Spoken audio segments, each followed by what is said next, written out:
All right. Hey, everybody. Carly here.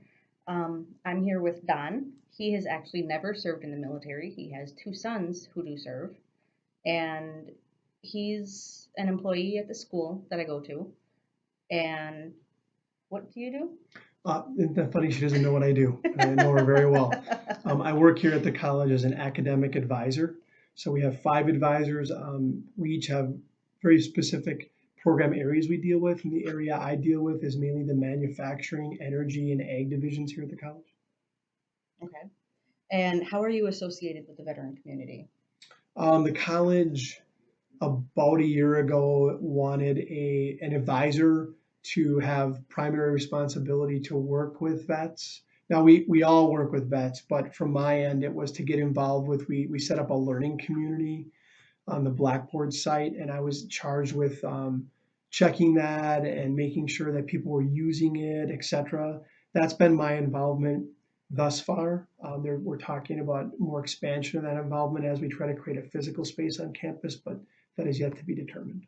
Okay. And you do have two sons who serve as well. Yes, I have 2 sons that are currently active duty in the Marines. One has about a year left on his 4 years, and the other is 2 years into his stint. What do you feel the school does well regarding student veterans?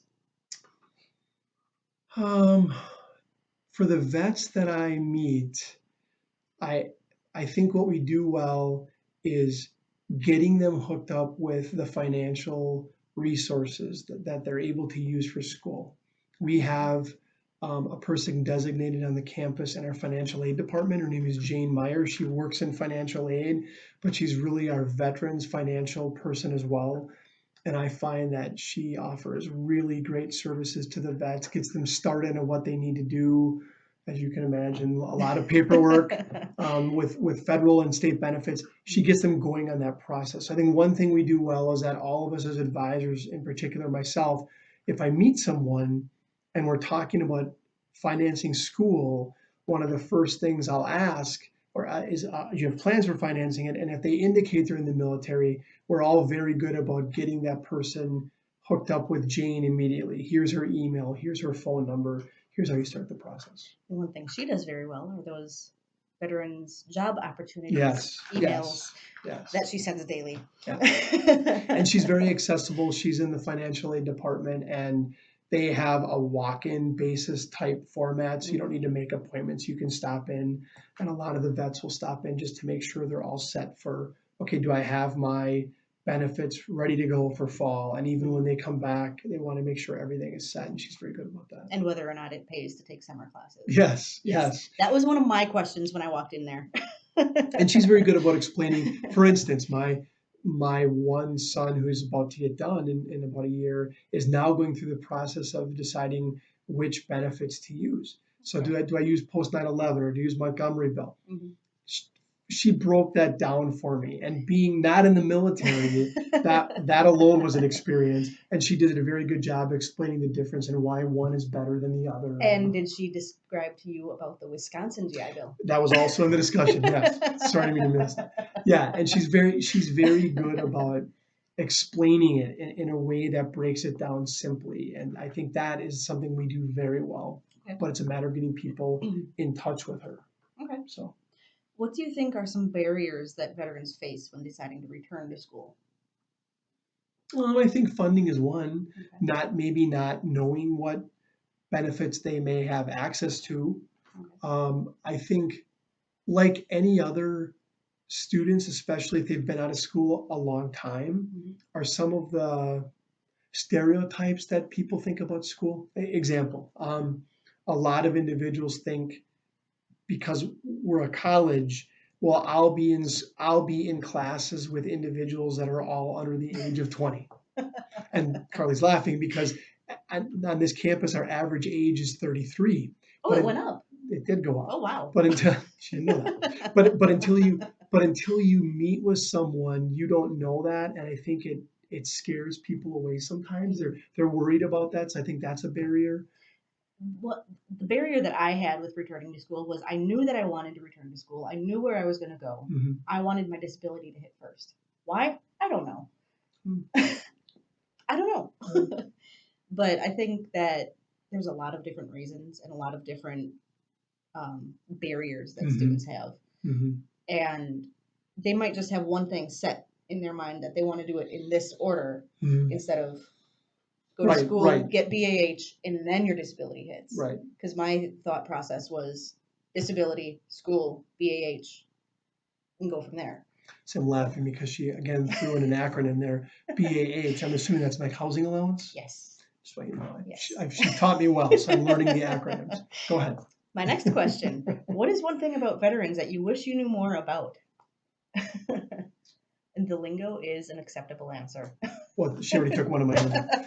I wish I knew more about kind of the mindset of when you leave the military, and I'm seeing this with my one son, but when you leave the military and then have to retool, for lack of a better word, to civilian life and being a student.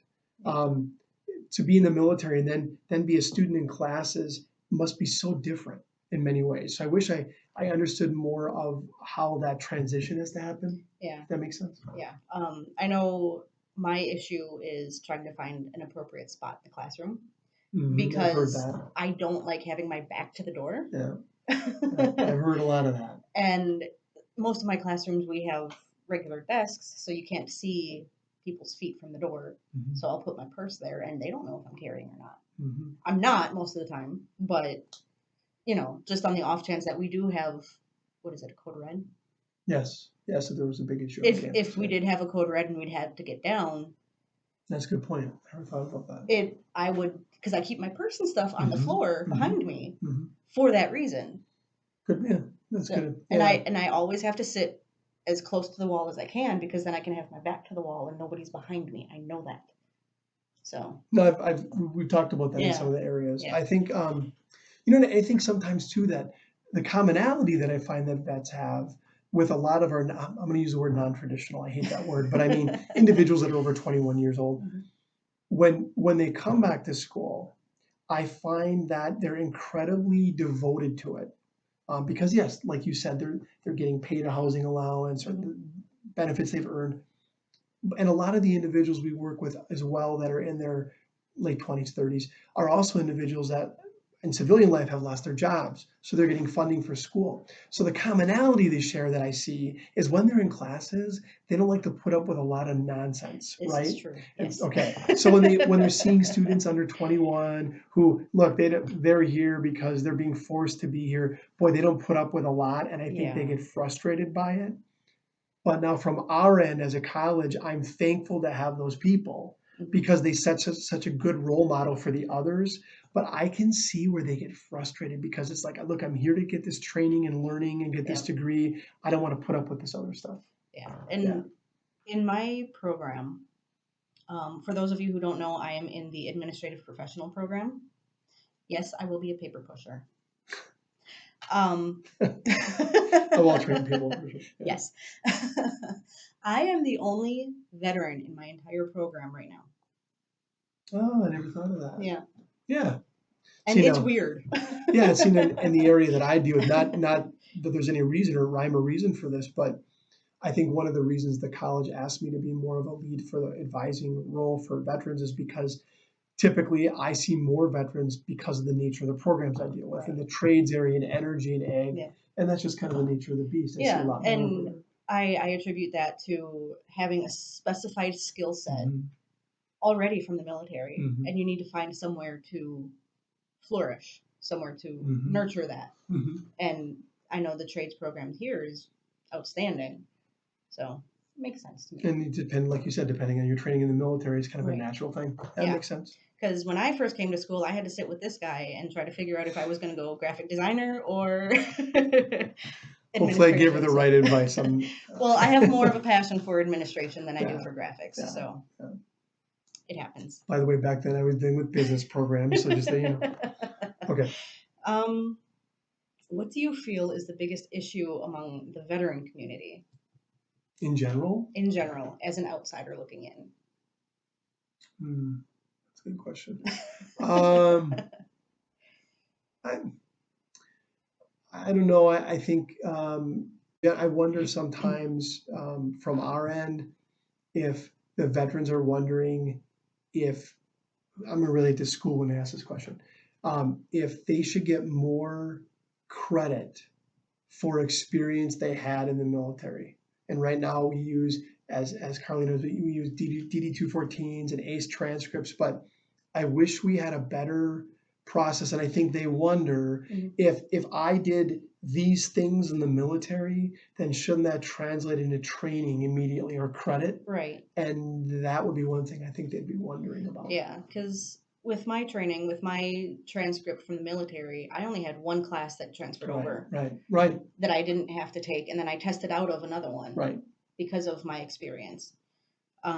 Okay, now on the flip side, what do you feel is the biggest issue for non-veterans, non-service members, as far as the veteran community goes?